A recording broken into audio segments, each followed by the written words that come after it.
on one of the last beautiful days of 2019, sitting here in maybe the most beautiful place of Holland, at least the south of Holland, a beautiful castle, sitting with David Hoffmeister.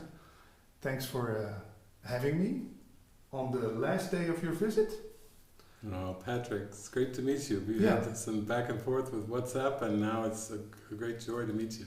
The time is there to meet each other. Yes. So I'm used to do interviews with Advaita teachers, non-duality teachers. Would you call yourself a non-duality teacher? I don't really use the labels, but I don't really use any labels anymore. I think non-duality, I was just asked the question during the retreat about would you please explain and define non-duality? And I said, well, actually nothing can completely be described by the negative. So non-dual, I would say you can't really define an experience of transcendence in terms of the negative, or even label it in terms of the negative, but the approach to it certainly is that way. I have found that way. So I have a great affinity for non-dual teachings from different traditions, as well as A Course in Miracles, but I really don't try to define myself, even in terms of being a teacher, because I have spent a lot of time just in silence and presence, and I think mystic is maybe a little more close to my description. Yeah, and I come from a radio background. I always feel voices. And how come when I listen to you on some podcasts and some videos, almost that voice has a certain resonance or a certain calm, peacefulness that tells me this, if you know what I mean. Mm-hmm. Was your voice always like this, or has it transformed during the years? I think it has transformed, and I do get those witnesses of people come up and they say, oh, I just like, your voice is very calming, or I feel the presence come through with it. So I do get a lot of witnesses like that, but I think it's transformed as I've just given myself fully over to presence. Then it seems like that the quality of the voice is just part of it, part of the whole extending transmission, whatever you want to call it. Yeah, because I talked to Neda Boyne once before, you know her. She also did some voice work over here. People should release their voice, so how did that come about? Yeah, she calls it voice liberation, and basically it's using voice and also sounds that are made to kind of begin to open up to let out maybe denied or repressed emotions or places where there's blocks. And so I would say that this voice liberation is very much like some people would take psychedelics, or some people would do circular breathing to help raise up the unconscious and break free from some blocks. And so I think it's a technique that really is helpful for a lot of people. And I know in her session that she did here, people were crying, sometimes people will shake. It's very much like doing rebirth or birthing breathing or something like that, where it flushes a lot to the surface, and then you have to process that, and you have to really go through a healing and integration when that occurs. So it's not about shouting it out. I've been to a retreat once where people on the last day, they were all shouting at each other and on the windows, on the walls. Does that have an effect, or is that just step one? I think maybe that could be just a preliminary step, because I have seen and heard some of that too, where people are just shouting or screaming, or sometimes they beat things with bataka sticks, and I think if it's a very tight pattern, maybe that could be like the early steps. But I would say that the actual healing, it has to go a lot further than that. That's just helping you maybe come more to the surface of consciousness.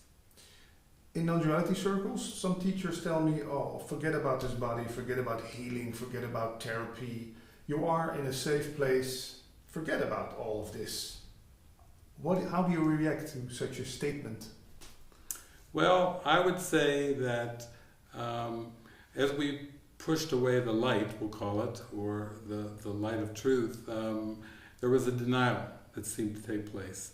And then when the mind is in a state of denial, we could say asleep or dreaming or however you want to put it, then I would say there are steps back towards the releasing that denial. But denial of the body is a particularly inappropriate form of denial.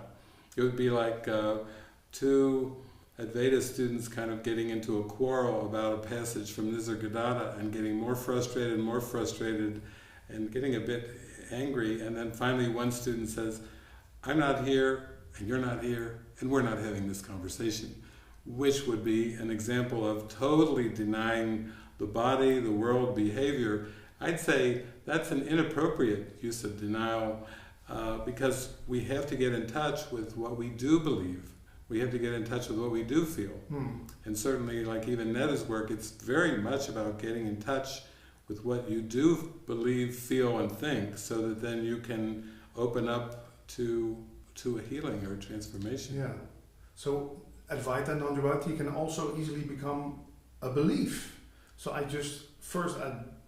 believe that I'm a person, and okay, that's nice. Now I'm going to believe I'm not a person. I'm not the body. I'm not of this world. I'm Holy Spirit.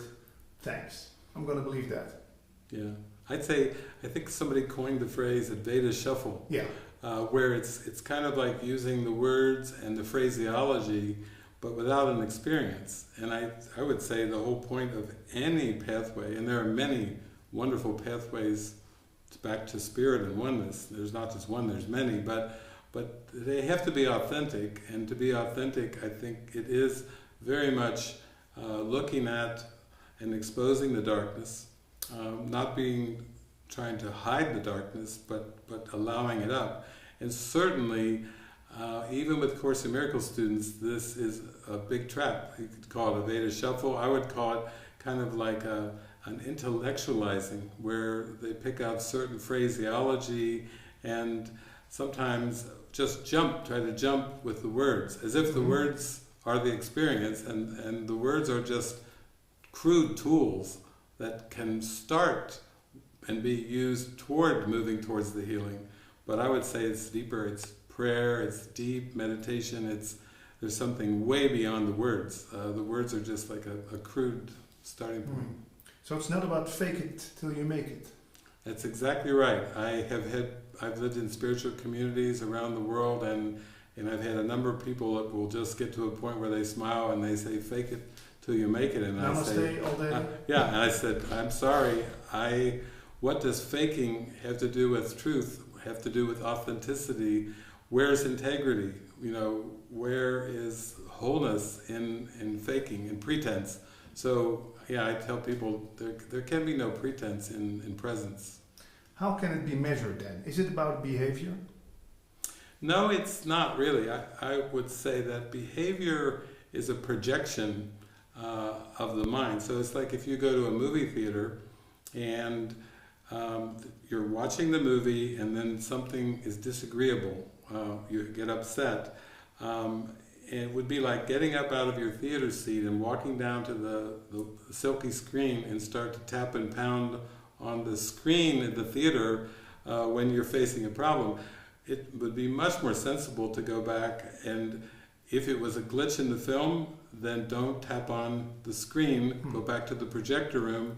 And for those that are spiritual seekers, we could say you must go into the mind and you must really look at consciousness, and you have to look at what's going on in the beliefs and thoughts and not tinker around with the behaviors, because they're projections of those beliefs and thoughts. Okay, so the behavior is going to change if you get into the control room. Yes, exactly. And change the movie or rearrange the movie, or if we use that symbol. Jesus had taught in the Beatitudes, he talked about, blessed are the pure of heart, for they shall see God. So let's just call it like a purification of consciousness. And unlike almost all non-dual teachings and many spiritual teachings which talk about consciousness in one way, in A Course in Miracles, consciousness is referred to as the domain of the ego. So you see a fundamental difference between many non-dual teachings and A Course in Miracles right there. In other words, consciousness did not even arise until there was a belief in separation. And so when we even talk about Christ consciousness, Christ is, we could say, a pure idea of pure love. If consciousness is the domain of the ego, then Christ consciousness would be an oxymoron. So what is consciousness?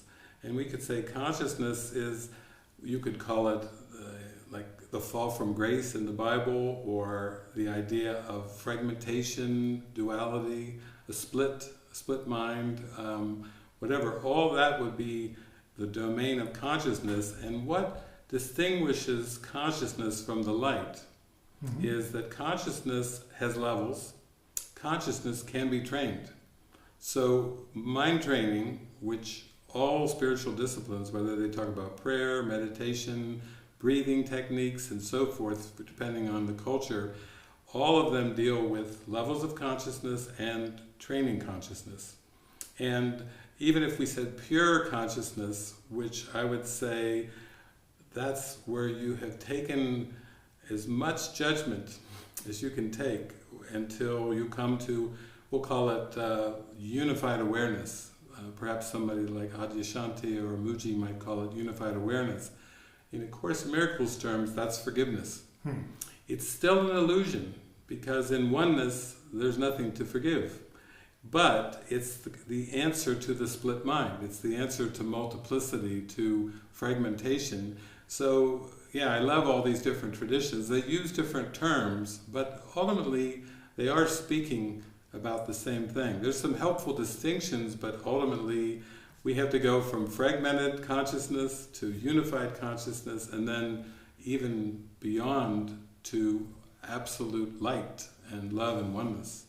How do they call it in India? Brahman, Para-Brahman, all those fancy terms. Yes. Maya. Yes. They sound very mystical. Yes. You use other terms. You use God, Jesus, Christ. They're just labels for the same?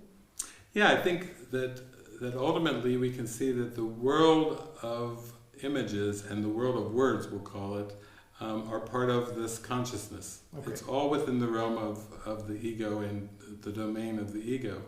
But they're symbols. And I would say the spirit, the intuition, the higher power, the Atman, the Holy Spirit, whatever you want to call it, it's capable of using these words and these symbols.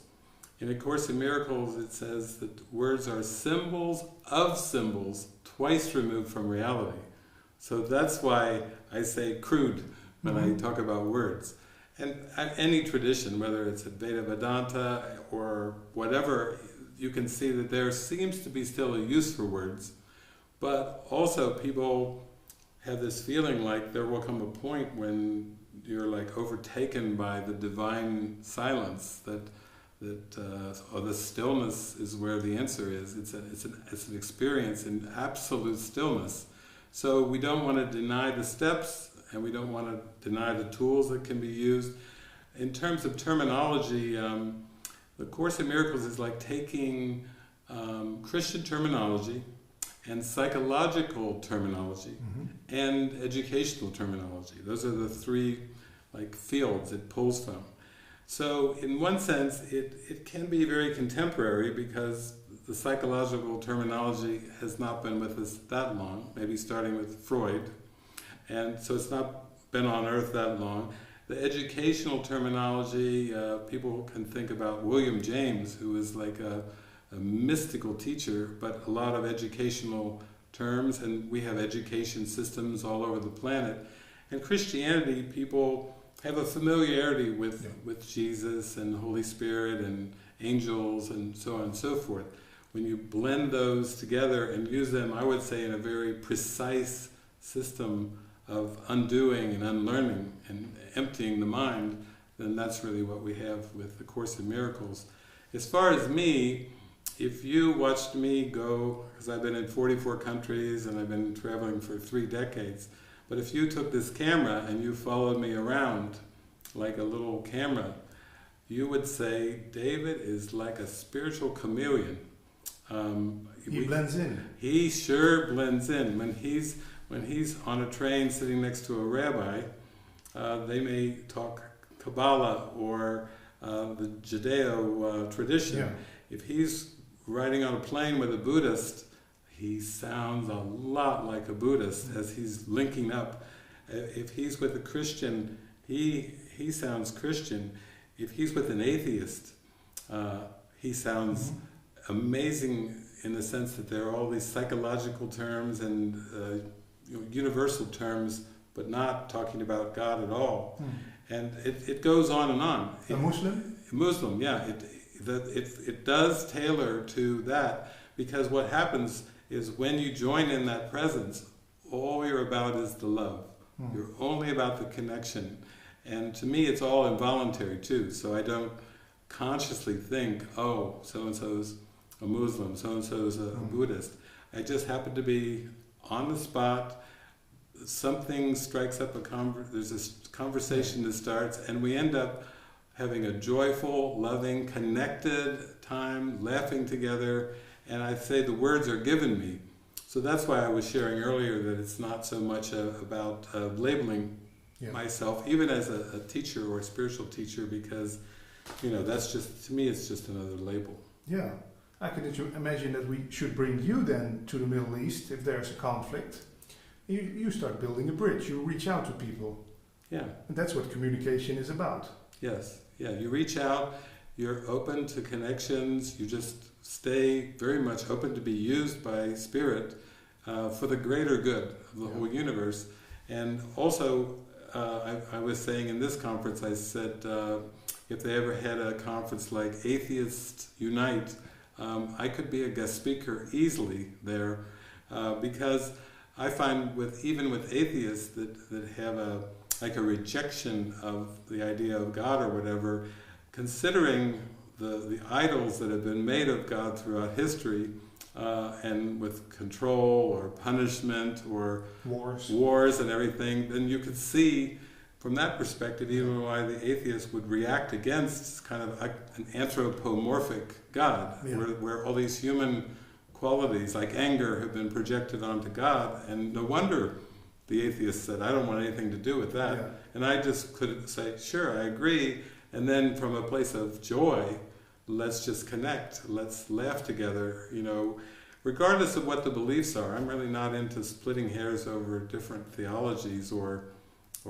debating philosophies. For me, it's all about the connection and the love. And how would you define God then? Am I sitting here with God? Is God talking to himself? Well, I would say that of everything, the one thing you could say that certainly cannot be defined is God. Because when we say, how would you define, we're coming from a conceptual assumption, which, of course, that's part of the human condition. Yeah. Define this. It's this and not that. Yeah. Define what you mean by this. Yeah. Which is a good starting point. So if somebody would ask that, and I would start talking about my feelings and of love and joy and connection, playfulness, laughter, I could say, in that state of mind, I feel the presence of the Creator. I feel the core of creation.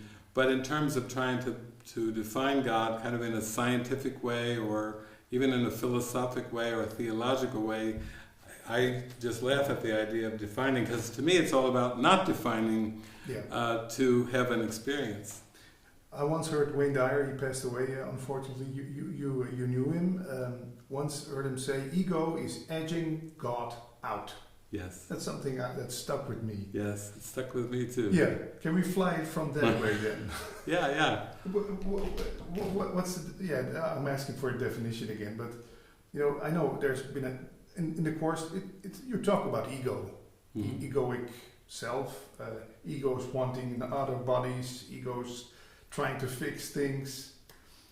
What is that then? Is it an activity, ego, or is it really something solid? Well, I definitely would say it's not so much an activity. Like in psychology, it talks about ego dynamics, and in the Course it says, strictly speaking, that which doesn't really truly exist can't really have dynamics or activities. So in that sense, you start to realize it's better to talk about it, I think, more as like a belief. So in A Course in Miracles, we're told you made the ego by believing in it, and you can dispel it by withdrawing your belief from it. Okay. And that's a beautiful kind of context for that. So with God, I would say, can't define, but can open up for an experience. And revelation is to reveal. It's like God or Spirit revealing itself. And the ego is the block, you could call it a death wish, you could call it an error. I like to call it an error. Yeah. And errors can be corrected. A mistake? It's a mistake. And you see how different that is from being a sin. If a sin kind of starts to give it like this permanent quality, like it's like a black mark on your soul. And a mistake, an error, can be corrected. Yeah. And I would say that's how I define what the Holy Spirit does. It's the corrector of mistakes, and ultimately the correction to the ego is what it is. I'm thinking of a writer's block. I once got that from a boss I had. He said, "Oh, you're in a writer's block. You're always doing the same things in the same way." And then I thought about the word inspiration in spirit. Yes. So is the ego the big writer's block, the big love block, the blockage to what wants to shine through? Yes. That's a beautiful description of it, just as a block. And so, as the Course says at the beginning, this Course does not aim at teaching the meaning of love, for that is far beyond what can be taught. It aims at removing the obstacles or the blocks to the awareness of love's presence. So that's from the introduction, that right away sets out, oh, that's what this is. I'm here to forgive, to remove the obstacles. I can't just use the words and point around and go, Maya, an illusion, and be gone, illusion. With the words, it's not going to do anything. I have to actually go deep inside to see if I have any buried grievances or unconscious dark beliefs and dark thoughts, and then just release them, hand them over. Yeah, that's I think why non-duality circles people love to join, because it gives you a certain kind of false promise that there's a way around all that shit, if you know what I mean. Yeah, At a satsang, someone sometimes tells me, forget about it, you're already enlightened, you're already whole, and it gives me this relief. But I go outside, I meet someone at the traffic jam, and I immediately start fighting and yelling and think, hey, where's this peaceful feeling I just got at the satsang? Yeah. So, okay, we now know it's a trap, or it's like the Advaita shuffle. But what's the way to start? Start meditating. Start reading Course in Miracles. Start doing the lessons. Is there a first thing first? Well, I think it does come down to a willingness to heal. We could call it heal, or willingness to come to a calmness or a quiet. And once there's a willingness, it's kind of like someone who is referred by all their relatives and their partner to go to a 12-step program to stop drinking. Yeah. And it's really, what is it for? I mean, are they there to please their friends and their partner, or are they really there for healing? I would say it's the same with spirituality. If we really feel some kind of deep calling, and we say, no, there's more than this world is showing me, and I'm going to find that.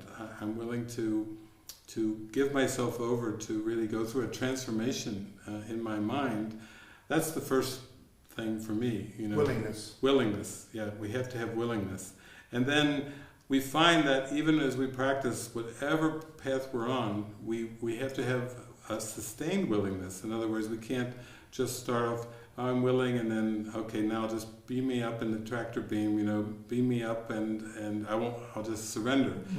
It's possible, if the willingness is very strong, that there can be a merging, a joining. Think of Eckart's park bench experience, where it's so dramatic and it's so transformational that it's going to take a while even to integrate and to be able to function again on the horizontal plane. It's so profound. But I would say those are very rare.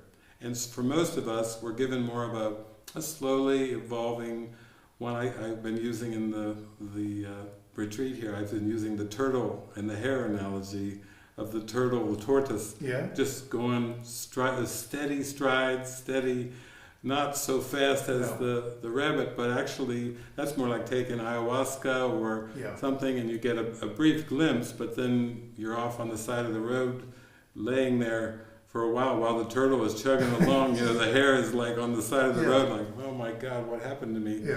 So I do feel it takes willingness, and I feel like it's helpful to the clarity of the teaching. I was talking about to the group today because one of the women just had some fear coming up around the whole spiritual journey, around leaders and followers and authority problems and all these things, and I was sharing with her, I really feel like it has to be a steady path, but you really have to go back to what Jesus said, you shall know them by their fruits. I said, it's good, like you do with your podcasts and things, you kind of just put it out, you interview people, and you say, if it's helpful, great, if it's not, hit the pause button or just move on. But also we have to have a resonance, we have to have a recognition and a connection, and I feel like on this journey for myself, I realized there was a lot of seeming pitfalls and a lot of distractions. So I wanted to explore those just for my own clarity, and also to give the blessing to anyone else. So in spiritual terms, there's a whole tradition of what they call the crazy wisdom teachers, where teachers would profess to be enlightened or self-realized, and then would seemingly put the devotees through some pretty strange practices. And what would Jesus do, or would Buddha put their devotees through these practices? I think not. And so to me, I like to open up the conversation and say that the ego is ingenious, it's clever, and it takes a lot of discernment to truly transcend it. I once heard the comparison that it peeps out the front door and it peeps in through the back door again. Yeah. So you set it on the street. And it's already in your back door as soon as you set it out the front door. Yeah. Can you imagine that some people then think, well, next lifetime, I'm now 45, but maybe with some people I point to myself, I think, well, maybe 20, 24, 5 more years to live. Why bother? And then someone I spoke to said, but wait a minute, you don't do this for yourself. Do you agree with that? That you don't do this for yourself? I would say you do it for yourself, but you do it for everyone. It's a vast, for the whole. It's a vast context. It isn't something that's just like to attain. Like a personal achievement or something. But when you look at from those eyes at this enlightenment or self-realization or whatever you want to call it, you could think it's almost like training for a marathon. But training for a marathon, well, I don't think it does the whole any good. Yes. So when I heard that, I thought, oh, okay, it's about you do this for the whole. Enlightenment is not something for yourself. Yeah. Then it gave me the courage or whatever you want to call it. Now I know that it's for something. Yes. If you know what I mean. Yes. We could say that it's not really. We're so used to thinking in terms of personal gain and personal achievement and everything, but if we go back to personal and we go back to person and then we go back to persona and the Latin meaning of mask, then what does it even mean to be an enlightened mask? You're cleaning the mask, you're putting paint on it. Yeah, exactly. Yeah. And you can throw all kinds of adulations and compliments to the mask, but authentically that's really not going anywhere. Yeah. So that's where I find A Course in Miracles to be very helpful, because it's basically saying that the world was made by the ego, which is another important distinction. The world, the cosmos, linear time was made by the ego as a mask, like more of a cosmic mask. Or sometimes because of the Christians with Adam and Eve, I call the cosmos the cosmic fig leaf. Fig leaf. So it's like a big fig leaf. Yeah. What? Cover it. It's like, oops, a mistake, and then cover it. Yeah. And so, but what the Course is teaching is the world was made to keep you mindless. Now, I have to explain that because, of course, a lot of the non-dual teachings talk about that you have to release your mind or go into the heart and behind the mind and do all these things. Actually, Jesus, in the Course in Miracles, Jesus uses the word mind as the activating agent of spirit. So it is important to look at the mind, to look at the contents of consciousness, to be aware of the power of thoughts and cognition's part of the mind. There's a lot of things. It's not just so many inches from the head to the heart and some of these simple kind of metaphors. I see the value of, if you talk about intellectual versus heart experience, I can see that, but I would say the world was made to keep you mindless. What does it mean by that? It's like to say, I have a body, I have a brain, but the brain is not the mind. The brain is a projection. It's part of the gray matter is part of it, and part of the body, but it's not the mind.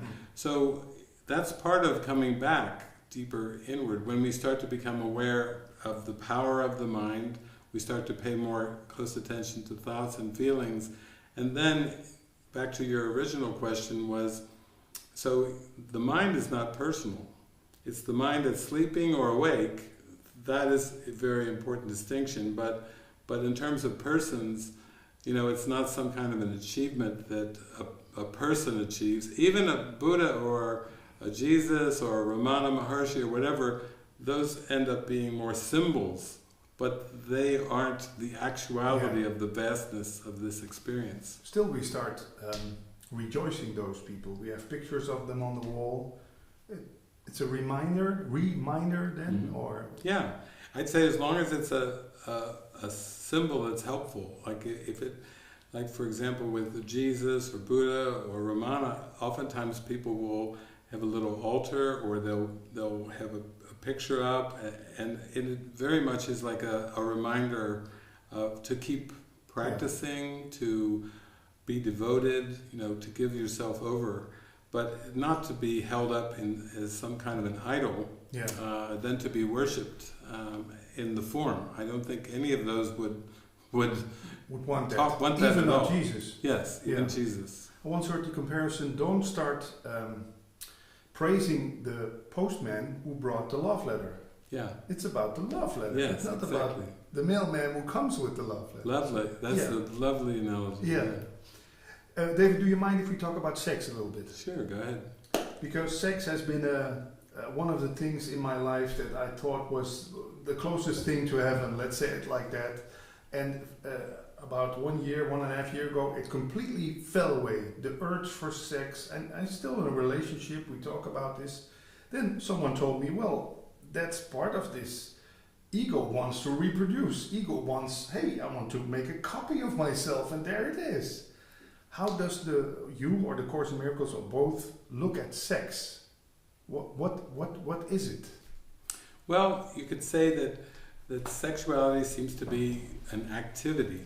It's in the realm of behavior. But if we go back into the mind with urges, like these erotic urges or these thoughts and everything, they're still part of a system where the world is fragmented. Whether we talked about the hunger drive or the sex urge, or to have a stable temperature.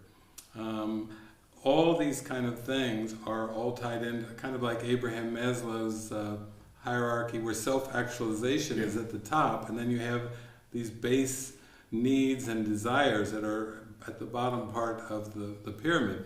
And so if you bring it back into the mind, what we learn from A Course in Miracles is that sexual impulses are distorted miracle impulses. Distorted miracle impulses. Yes. So it's almost like if you had this beam of this beautiful light, and then that light came down and it hits a prism, and then goes all the way. colors, red, orange, yellow, and everything.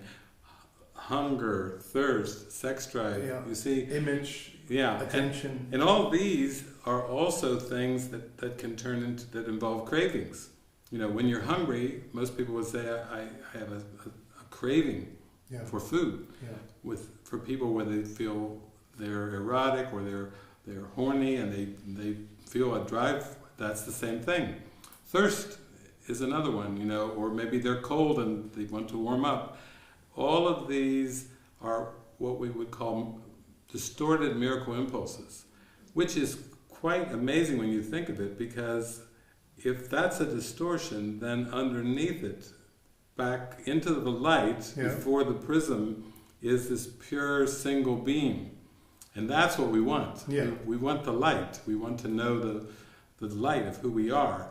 Not necessarily the projection of, through, I call it the prism of lack. So everything like thirst, hunger, all those things involve lack. And the ego is that belief in lack.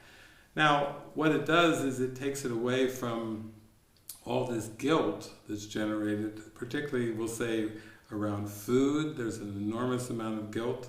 Around sexuality there seems to be, and around certain even beliefs of what you should do and shouldn't do based on these beliefs. God says this is godly and this is not, you know, because that's where we get into things around sexuality, homosexuality, what's the right behaviors, what's the wrong.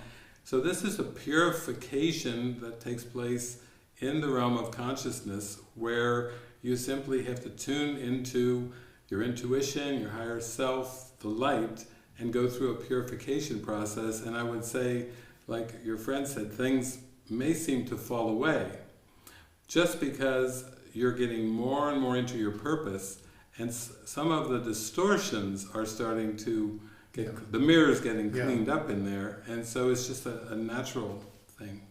Could you also use that, because you say, can it bring you back or to the light? Let's say I have this impulse that I want to eat. Okay, I can fulfill it, but then I start fasting, and is that a method maybe to purify, to clean that part? Well, I do feel like things like fast or diet regimens and things like that, just like breathing techniques, or just like doing movement things like Tai Chi and yoga and other things, anything can be used.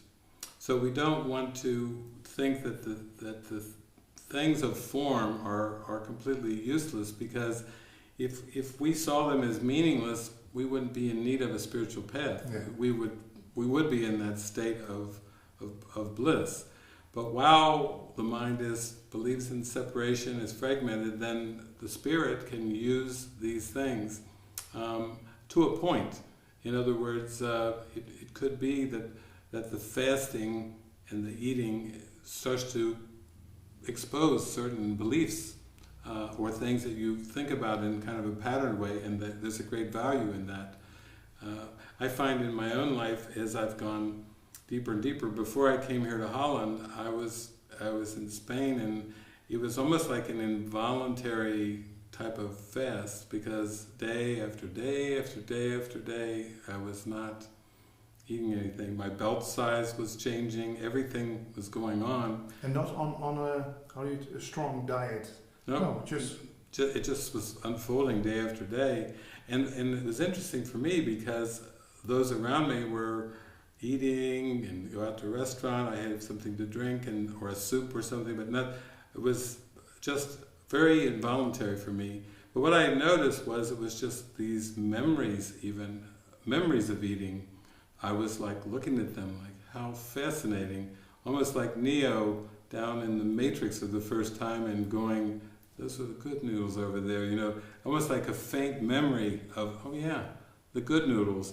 And to me it was fascinating, because it was almost like a loosening of memory, like a loosening of something that was so common, so repeated for so many years and decades, and then now I'm watching it as if it's like a ghost or something. So that's what I mean by the spiritual path. It's like things that fall away, even common things like eating may fall away. For you, sex will fall away, but we're not really to analyze it. It's just more. It's not first sex, then eating, then you sell your car. Right,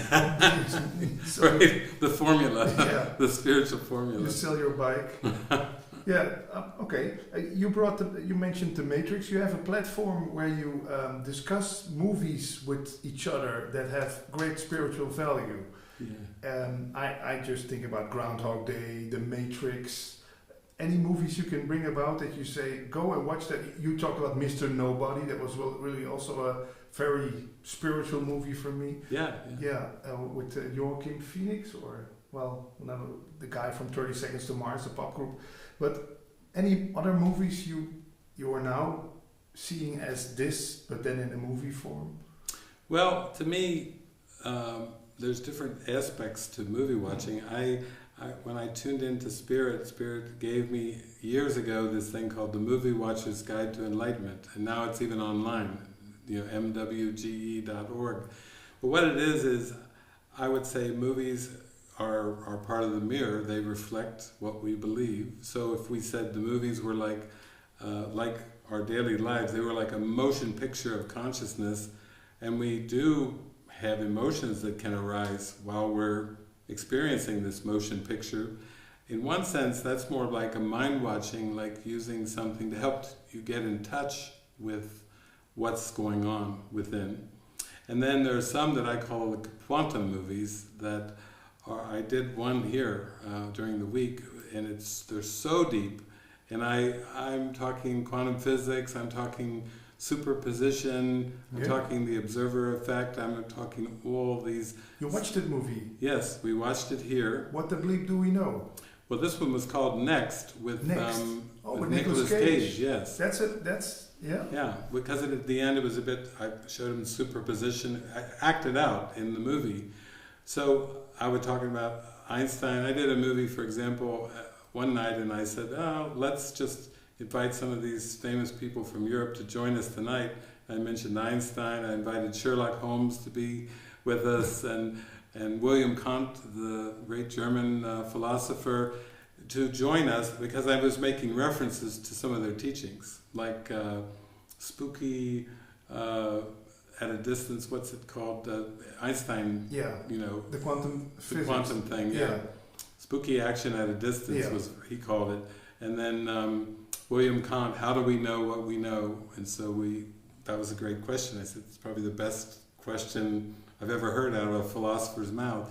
And we would dive into the movies, but interestingly enough, with the new crowd and a whole week long, the first movie that we saw was a movie called Yesterday, which was a movie about a man who goes through a Y2K kind of thing, and he knows the songs by the Beatles. He knows the songs by the Beatles, but the others don't. Yeah. And everybody laughed, and we were singing. We didn't know it, but we were all doing all this, and John Lennon appears in there. They said John Lennon would have been 78. We didn't know it, but we all rejoiced in that. We were singing Give Peace a Chance at the end, dancing and singing Give Peace a Chance, My Sweet Lord, and Give Me Love, Give Me Peace on Earth with George Harrison. And everybody at the end was saying, my God, what happened? I lost track of everything. I was just dancing and holding hands and swirling. The second night, we watched Rocket Man, the story because of all the different, alcoholism and all the different addictions and everything, and the amazing healings that he went through. And then the third night, I brought in this quantum movie. I called it Next with Nicolas Cage. And we went into time, and we went into a lot of quantum things about time and how really the world is just a projection of our mind. And it's all decisions that we're making that are getting acted out, but we can come back in there. And there was a line, whenever we look at the future, it always changes. And that changes everything. It's like the observer effect in quantum physics. And then I took them into an episode called Black Mirror. Oh, wow. And I took him into a Black Mirror episode. Which one? And it was actually, when you get it off of Netflix, it's called Hang the DJ. Oh, yeah. And except I cut the very, very, very end for teaching purposes, just when the ascension, when the couple went up, Yeah. and there were all the 998 rebellions Yeah. out of 1,000, and that they finally didn't rebel. They literally were lifted back up into the oneness. So everyone was, because we got into relationships, sexuality, you know, all that. And then the last movie we showed was one that my friend Francis Zhu has made at our monastery in Utah. It's called Living Miracles Monastery. It's on like 48 acres. And we had a mystery school that Netta was part of, the film and everything. People came from, maybe 20 people from around the world for a month. It was filmed, it was edited, and over 2.5 years it was made into a full-on motion picture documentary, and we all watched that. Wow, can we see it somewhere? It's coming around. This was like the Holland debut, Oh, but the premiere, yeah. it's the premiere, but it's coming, I think, as we move along. So, but I even noticed, I said, wow, we started off with Yesterday, so I like to sing, yesterday, love was such an easy game to play. Then we moved into Rocket Man, which was more the symbol of firing off of the planet and rocketing. And then we moved into Next, which was shifting to quantum, the whole quantum realm. That was a big leap, Next. And then we went into Black Mirror, which was relationships. I called it, renamed it Ascension Through Relationships, because Hanging the DJ doesn't quite cut the content. And then finally, Take Me Home was the last movie. So even for our week, those were the 5 movies, videos that I showed, and there was a progression towards each time we would go deeper and deeper together into an experience, and people were very engaged with it. About 150, 200 people were here doing this week? 180 total, I think, with all the teaching staff and everybody else, And that works, that energy of all those people together, that multiplies, or how does it work? Well, I think it comes down to the care and the prayer that you put into it, because I've been to large group like that, and people would say, you have a whole different dynamic with that many. It's not like a cozy retreat. But this was, if you ask the participants, they would say it was a very cozy retreat. They felt like all their needs, concerns, issues were all met. They felt very embraced, and I would say that's a testimony to a year of focus to set it up. And so it wasn't something that was just brought together. There's an enormous amount of care during and before the retreat. And so I would say there was like a synergy, and people there was lots of emotions, but there was also lots of sparkly eyes, glowing faces, and lots of reflections of healing everywhere. Great.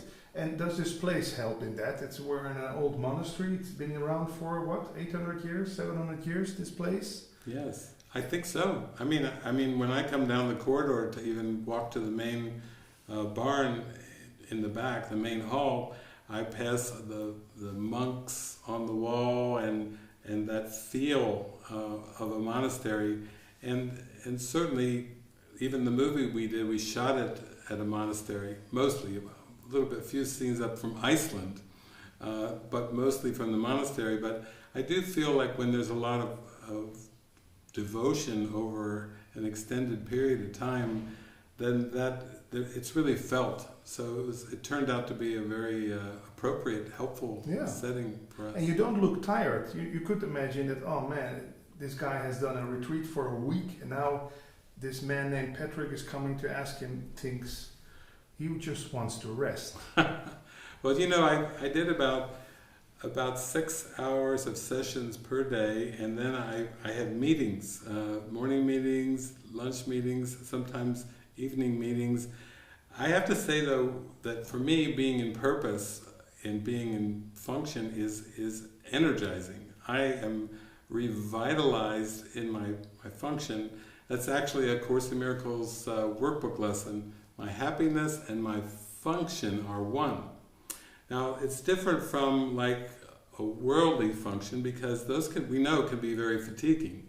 When people work or compete or are involved in lots of analytical decisions that they have to make as part of their job or whatever, or family dramas, family issues, in many aspects of the fragmented world, fatigue seems quite natural. Then we come to A Course in Miracles, and it flips even the most basic thing of fatigue, it flips it around. In the Course in Miracles, Jesus says, you are not really capable of being tired, but you are very capable of wearying yourself. The strain of constant judgment is virtually intolerable and exhausting. So there's the high teaching, you are not capable of being tired. Well, that's above the human realm. And then he goes on to explain that the strain of constant judgment is what is fatiguing.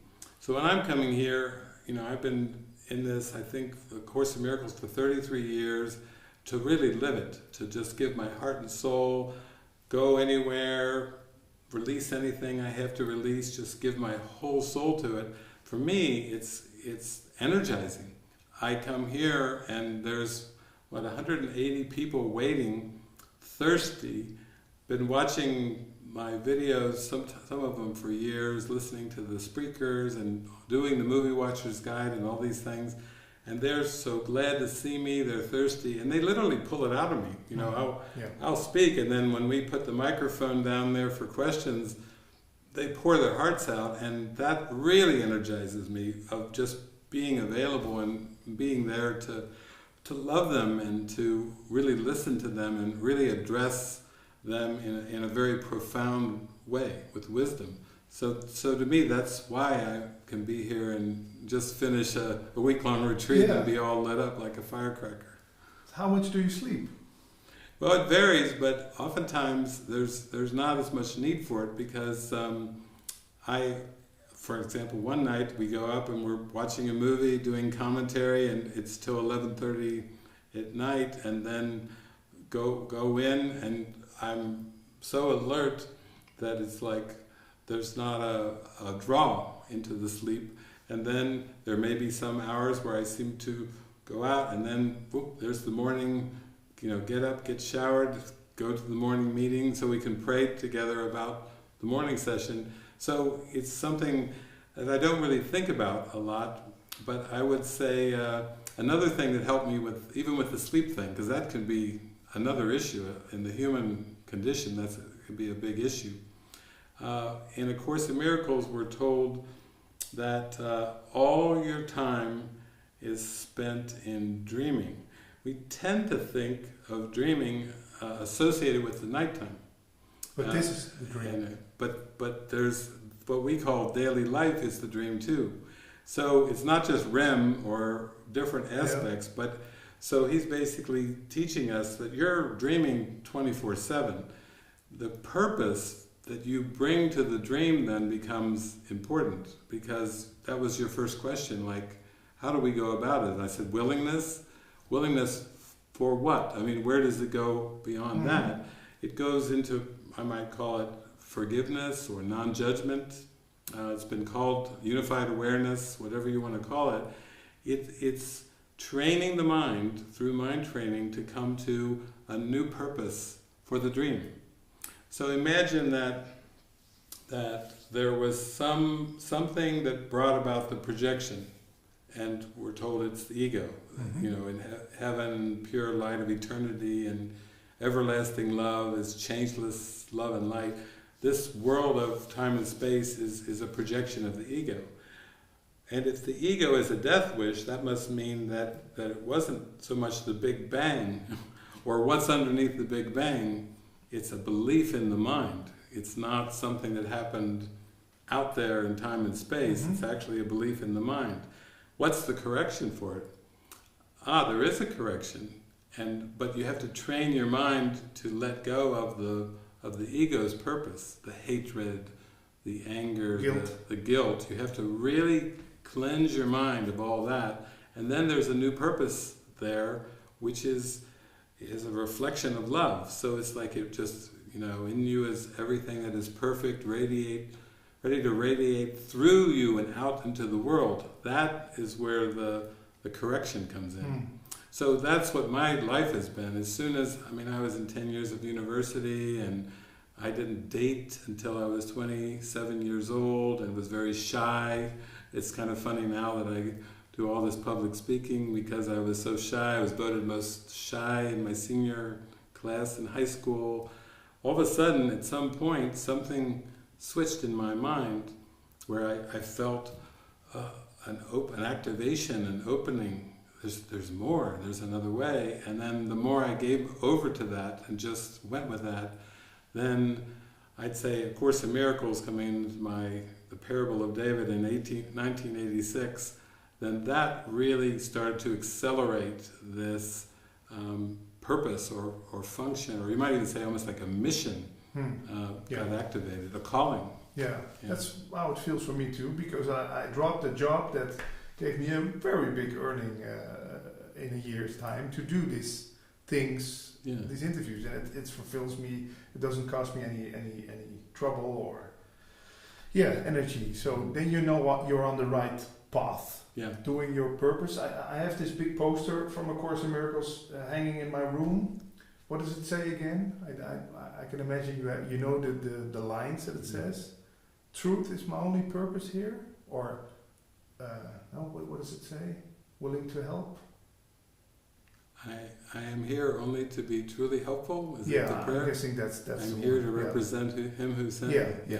That's the one. Yeah. And I read it maybe 100 times, but it still grabs my attention when I walk past it. And with the book, the first years I had that book, I walked around it with a big circle. There was something inside me that thought, well, when you go into this direction, it's over with all the excuses. It's done. That's. Many people have that feeling. Like I felt the same thing. I thought when I opened it up and I started reading, I went, "Oh, I have no excuses now." No. Before I could. Yeah, you could say. Later, and then this is now. And so I think though that what you're mentioning too is quite typical. Like even if you read about the lives of the mystics and saints, some of them, Nisargadatta sold BDs. Cigarettes. The thing about it is we all are coming to Earth where we seem to go through our educations and our jobs and our meeting earthly needs and so forth. And then at some point it can be like Mother Teresa, like getting a calling when she was on that train. We get a calling. And then we're called to, in your case, like start to interview Byron Katie or Eckhart Tolle and so on and so forth. And then here you go. And what? Wait a minute, I just had a very high-paying job, and now I'm doing this, and it's like for God we were talking about, where you're just trusting. Your trust level had to take a big jump just to do that. And it was the same for me, where I went through, had odd jobs here and there, but then basically got into university and used 10 years of full-time university to just start to ask the questions. Some people call it being like a professional student. I was like searching, and then when I leaped out of academia, that's exactly when A Course in Miracles dropped into my life. Hit you. It hit me so strong, and then not only did it hit me, but it started to like power rinse away some of those beliefs about the future, about my ambitions, my goals, even how would I provide for myself. I started getting rinsed, and then all of a sudden things started happening. Maybe I call them synchronicities, you could call them coincidences, whatever, where I was still able to go ahead and continue on, but now without the job, without the career, without the things that I was sure before that I had to have. And then I was shown, no, actually this is an important work for the whole. The whole. Here we go again. Can I ask you a couple more questions? Yes. I have to change the little memory card. Yeah, when people ask me, why don't I hear you on the radio so much? I say, I was needed somewhere else. Ah, nice answer. That's the truth. Yeah, that's the truth. Yeah, and it feels like that. And then they start looking at you, you're needed somewhere else. Okay, what's for dinner? So, bringing it back to the Big Bang, David, is this then all made out of thoughts? Is this a thought explosion? Yeah, I would call it more a belief explosion, because the ego is a belief, and consciousness is the domain of beliefs. Not the domain of thoughts. It does have thoughts in it too, but actually you can believe things about your thoughts. Yeah. So, for example, like, you could say, okay, I have thoughts, but I believe they're ineffectual. Like, I'm just a person, as an example, and I have thoughts. What do those thoughts have to do with the rotation of the planets and the spheres and oceans and society and people? Helen Schuckman one time asked Jesus about that. Like, she was a research psychologist. She said, what does astrology, astronomy, what do these have to do with the lives of men and women? They don't seem to be connected. And he was saying, well, in your mind, everything's getting moved around. It's a very powerful mind. I just about fell off the bed when I heard that. Because it made a contact point that I maybe had never even drawn for myself. But I would say that's the most important thing, is that you start to have a calling and you give yourself over to it, and then things just start to unfold based on that calling. Yeah. So, when I'm sick, I read some things about that in A Course in Miracles. My father is 70 years old. He's psychotic. He's thinking the neighbors are terrorizing him. He's laying in bed all day. And I can see him suffering, but I can see it's self-made suffering. The neighbors aren't terrorizing him. He's imagining this. I talked to Coach Jansson about this, also in the interview, a dear friend of yours. And he told me, don't worry, that's how I explain it. Don't worry about it. Healing is guaranteed, he told me. Yes. And I'm still, it touches my heart when he says that. It almost made me emotional, but it's not what I see. I don't see it. I'm not seeing him healed, if you know what I mean. What does Coach mean by healing is guaranteed? Well, healing is guaranteed would be another way of saying peace is guaranteed, or peace of mind is guaranteed. And the only way we come to that is through, you might say, following our intuition, our guidance, that navigation in the mind to come to that point of peace that's there. It's always there. It's really, it's not like we reach it and we go, wow, that was a long process of healing. It's just more of an acceptance of this unified awareness that's always there. Almost like we could say, well, the sky is there. That's how this unified awareness is. It's a fact. Yes. Undoubtable. Yes, it's undoubtable. In fact, I had students years ago that they would read something in the course like, no one can get angry at a fact, and then they would say, what does that even mean? And I would say, well, God is a fact, Christ is a fact. There's a realm that just is what Byron Katie says, what is, love what is. Yeah. It's just that's the fact. So you're asking a very profound question, though, because you were asking about thoughts. Where do thoughts fit in there? So if I describe the mind as the unified mind, or we'll say divine mind, is just, it's love and light. The mind of God. Christ is an idea, and the mind of God is very abstract. It's just pure love and light. And then when that's forgotten, it's an amnesia that occurs, but it's not a partial amnesia. It's a complete amnesia. We'll say forgetting the light. And then with this forgetting of the light, there's an unconscious that's an aspect of that. So human beings seem to be conscious of certain things, and unconscious of a lot. Mm-hmm. Kind of like the iceberg. Most of the iceberg, as they say, is underneath the water. So those beliefs, we'll say those ego beliefs and the thoughts, we'll call them attack thoughts or judgments or grievances, you can take your pick. That's where the veil of this darkness, of this fragmented world comes in. And you're just using this one example. Is I see my father, he seems to be psychotic, he seems to think things about the neighbors, and the neighbors aren't doing those things. So I would say the simplicity is that everything that we witness is actually sending a message to our mind, to the mind.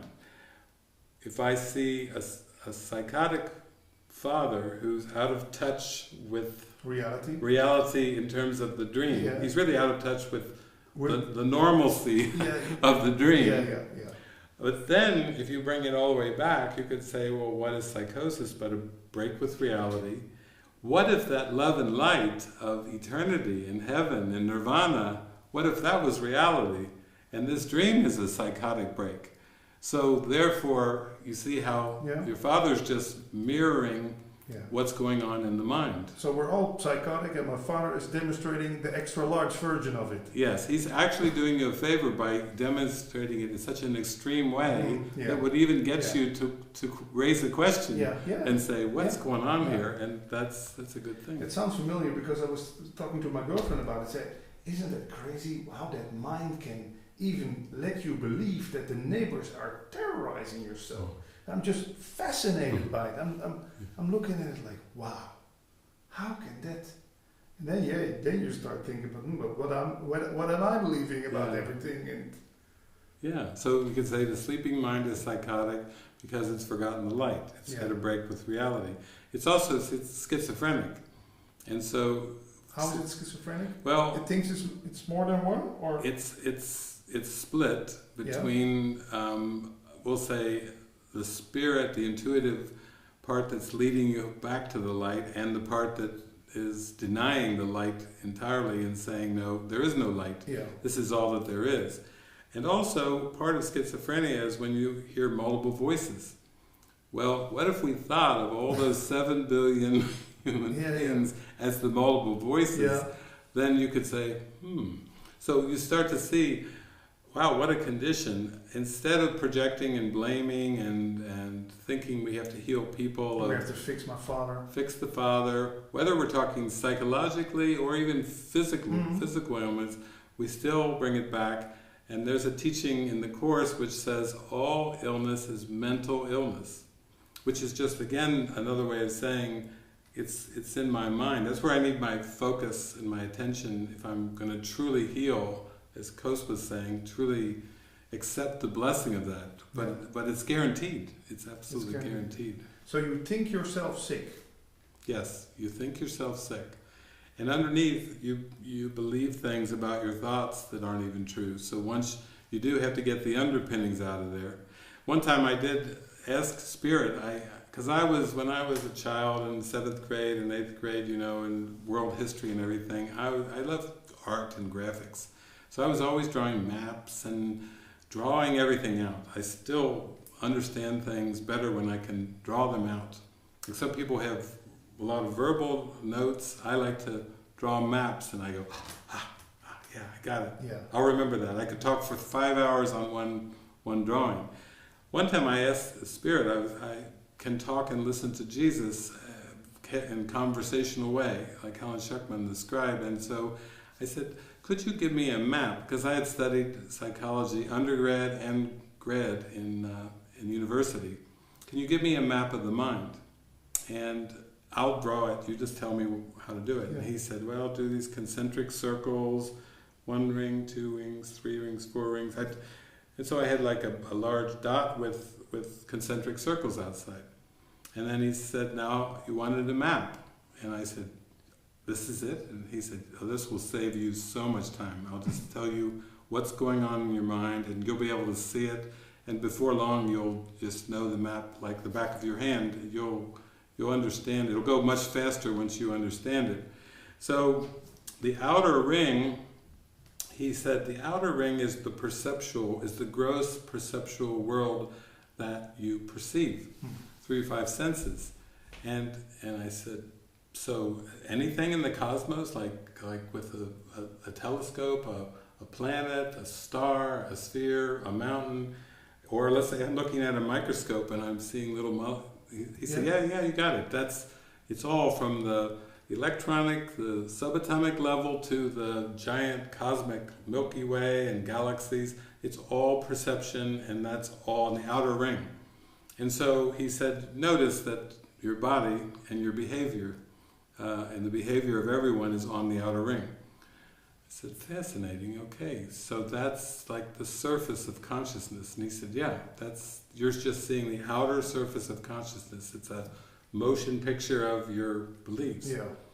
And he said, the best part about this map is that the causation goes from the inside, the core, out.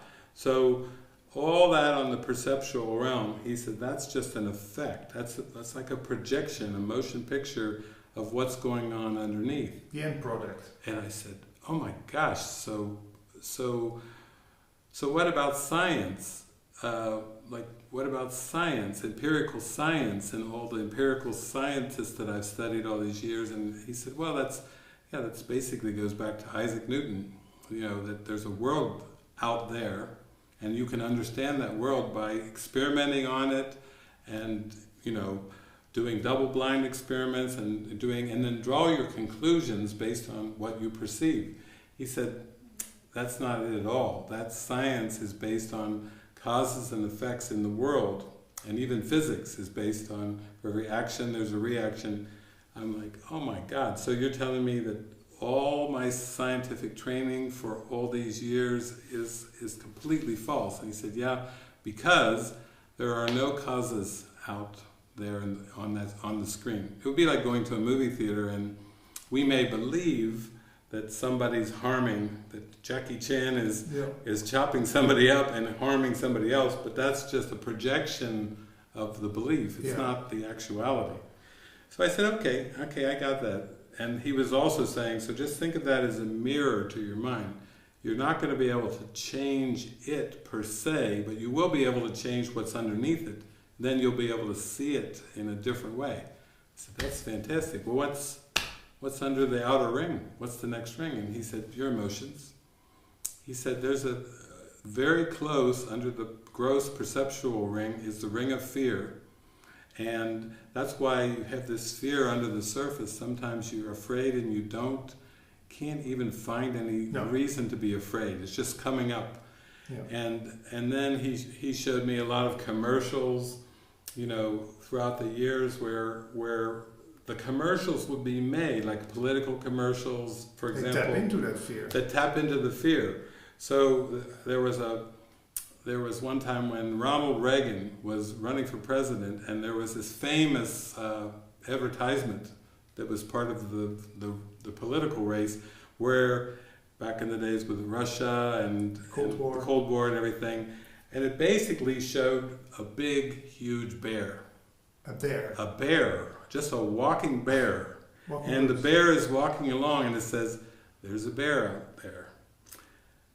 They don't know. Some people say it's tame, some people say it's wild, but nobody knows. The bear is supposed to be Russian, So, and then it's this whole kind of a spooky talk about you can't be sure about this bear in the time when the United States and Russia had the Cold War going on. And then toward the end of the 30 seconds, they bring the human being into the frame with the bear.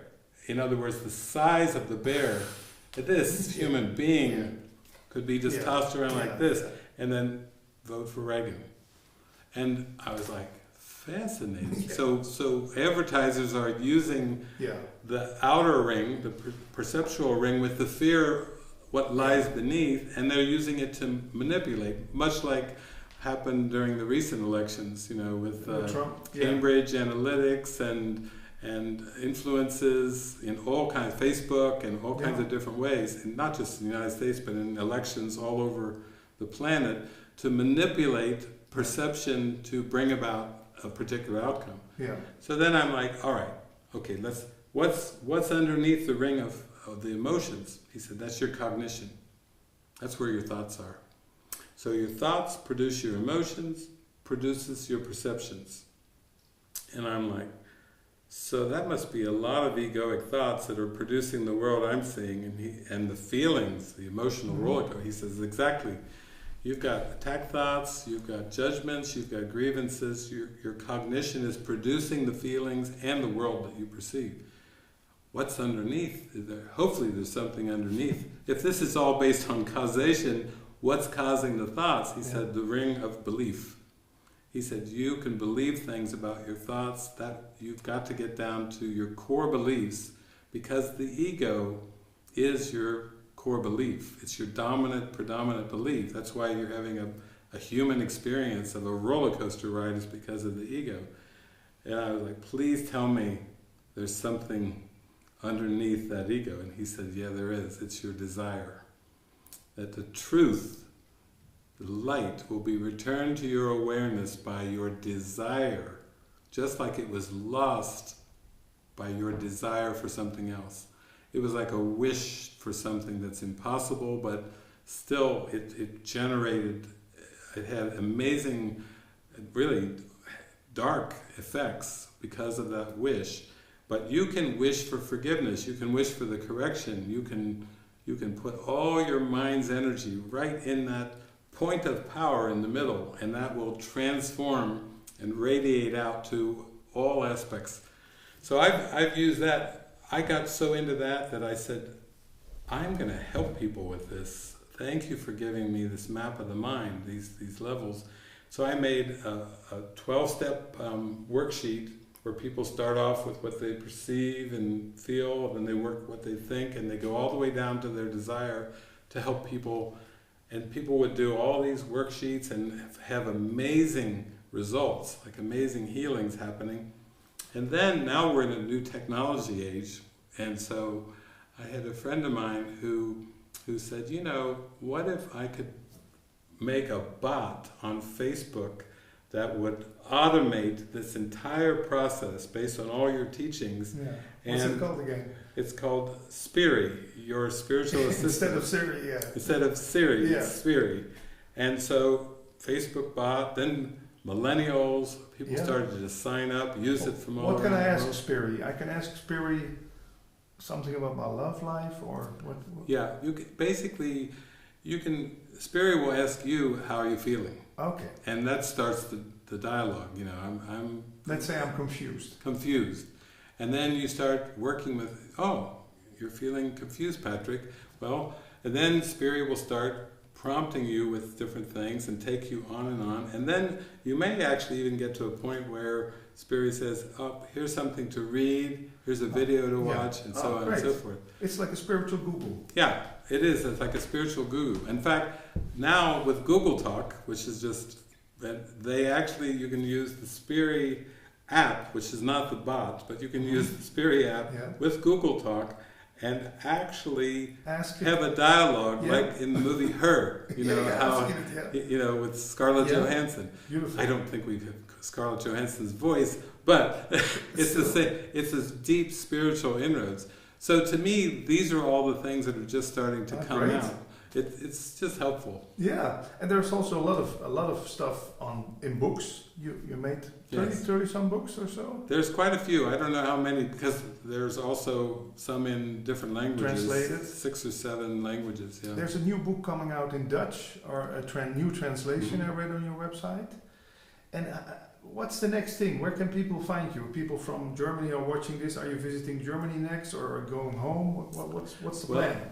I'm going to visit a couple friends. A friend of mine, Miguel, is having a birthday on a couple days from now. So I'm going to Portugal, to Lisbon, and then Cascais down right by the sea to visit him and his wife. Wow. And then I'm going back across the JFK down to Atlanta, and then flying down to Mexico, down to the Guadalajara area. We have a center down in the Lake Chapala area. And then that I will go probably around the 24th of November. I will go to Sao Paulo, Brazil, And Francis and I we'll probably show the movie there in Sao Paulo, and then we'll actually go out into the rural areas for a smaller retreat. So that's basically what I've got on my schedule coming up. But we do have a center here now in Mallorca. There's been many miracles unfolding, and that's a whole miraculous story in itself of how these prompts come in. I follow them. There's all these synchronicities. A family that remembered me from 8 years ago. I did a big retreat at a rented house, a rented villa that they had. I had 2 friends that were over there down on the island of Mallorca. They were looking at properties for me because the prompt was coming in for a center. One friend was having a conversation in Spanish. The woman in Spanish, the mother, the matriarch of the whole family down there, asked my friend, "What is your spiritual path?" He started talking about different things, not mentioning me or the course or anything. And then she just said in Spanish, "That reminds me of a man who was here at our house many years ago." And she, in Spanish, said my name, and he's like, "What? That's who sent me here." And she then eventually, out of that kind of miraculous encounter, then eventually we ended up purchasing a center down in Spain. So we now have a permanent center in Europe, which bodes well for my trips because I'm just flying across the oceans and living out of a suitcase and hippity hopping around typically. But this is kind of like a symbol for me of deep connection, how it works, and also my deep love of Europe and my feeling of the call. There's such a strong call here. So, what's your home then? I feel like I tell people I live in my mind because it's such a connection there, and I don't identify with the person and with the personality, and I even in my talks I talk about the parable of David, and I talk about it as if it's like you're talking about a cartoon character, because it feels that way. It just feels. You never left home. No, I never. I'm back. Yeah. I'm back in my mind, my right mind. The right mind, yeah. I have 2 more questions for you. What happens in deep sleep? Isn't that then home? Well, I think it's very relaxing in there, but it still can be REM, rapid eye movement, and it can still. I would say there's a dream that's generated there, and it's generated much like what we call our daily life. It's what's in our consciousness. So as we clear our consciousness, people report they dream of me. I visit them in dreams. I have been told by so many people of my visitations in their dreams that after years and years and years of hearing about all these visitations, "David, you were in my dream, you were in my dream, that one time I was on a stage and somebody said, "David, have you developed the ability to bilocate?" And I said, "Bilocate? That's nothing. I multi-locate simultaneously, but it's all just dream symbols. Like it's a symbol of help." Somebody at this retreat was saying that I came to them in the dream and giving me explicitly what happened. But whether it's deep sleep with dreaming at different times, or if it's daytime dreams, it's really those are our messages. We can stay attuned to show me to the messages. So I'm not really big on dream symbology, like trying to draw like what dreams mean, but I do ask people to pay close attention to your emotions while you're dreaming, just like I do with people who are watching movies or during their daily life. What does it bring up? What does it bring up? But the deep dreamless sleep then, that we don't remember anything from that, but yes. we know when we slept well, we've been into deep dreamless sleep. Yes. Is that then the magical place we are all longing for? You could say it could be a symbol to your mind of like reaching the top of consciousness. So just like Maslow had his hierarchy and his pyramid with self-actualization at the top, it's like if that is that restful, you could say that that's a symbol of the rest of our true identity. Yeah. And that's the peace that we want, because we don't seem to be aware of the dreams or the dramas. Just some mornings, you wake up refreshed, vitalized. Like a new baby. Yes, yeah. Yeah, and then the feet hit the floor and the story starts again. Oh, where am I again today? Yeah. There's one quote I once read in a book I heard for someone that really impressed me, and I'm guessing, I'm just wondering what you think about that quote. It's from old Indians. They tell me, you don't appear in a room, the room appears in you. And I started imagining, wow, well, I must be something quite big then if I'm... Yes. If a room can appear in me. Yes. And it immediately brought me so much space and depth and wideness. Yes, yes.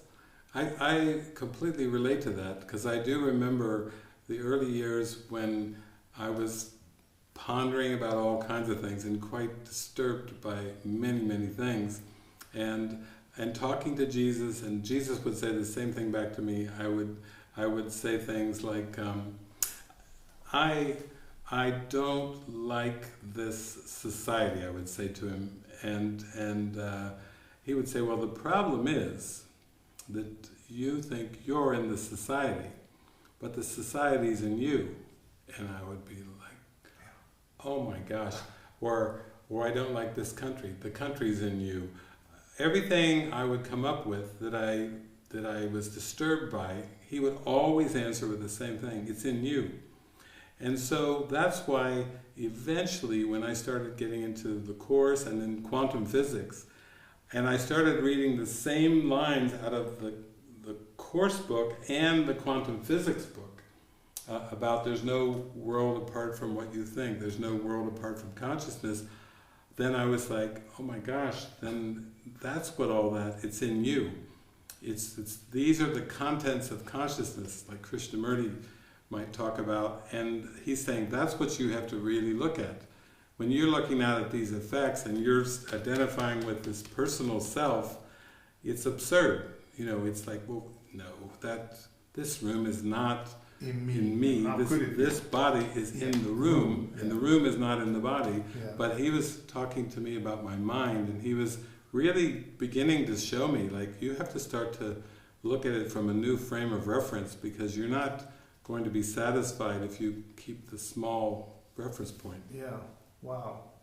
So, and with Jesus, you don't mean a person, huh? Jesus is for you also a symbol, a label. Yeah. Some people would call it Christ consciousness. How do you explain? Are you being channeled, just like the ones who wrote the book, or how do you see Jesus? Well, it was like, even in this retreat, you know, I used this as a group of mostly Course in Miracles students, and so they're very much open to the symbol of Jesus. Yeah. I'd say that is not common at all in Europe, in many countries in Europe. But for me, it's a presence. It's almost like, to the sleeping mind, we believe that when somebody dies or passes away or makes their transition, they're gone from our awareness.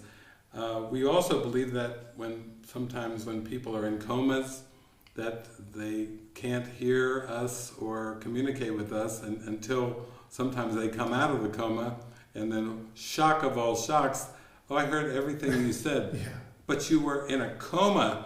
You didn't have proper brain functioning. It's still associating the brain with the mind, which isn't the case.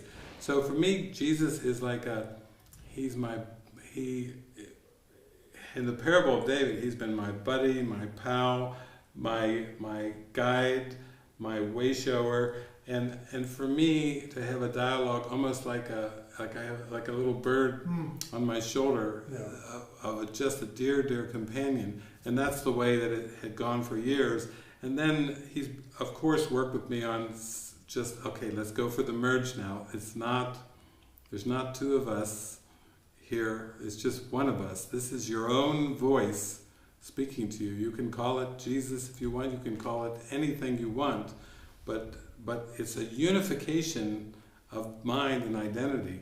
Yeah. So for me, it's is it the historical Jesus? That was a symbol, Yeah. but this present sense of love and care and communication and guidance, that's what my relationship is. It's all tied into that. Sometimes, I don't know if you mean the same, but there's an empty chair over there, and I always, when I do these interviews, I have like this imagination that Jesus is just sitting over there in a chair, and you go like, they're going to talk about this. Yeah. Now I'm here. Yeah.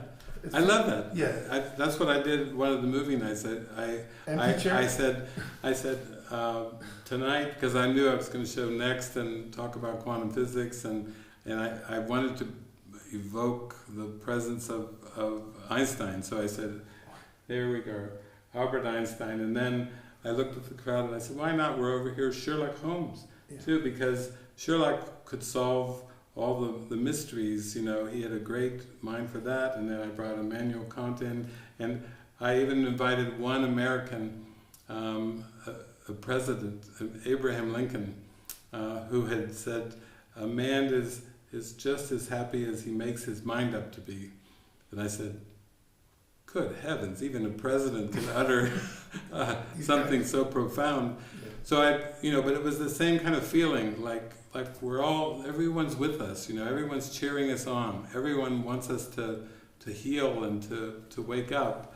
And to me, that feels very, very real. And then this idea of separate people who seem to disappear and die, I just think that those are like dream symbols.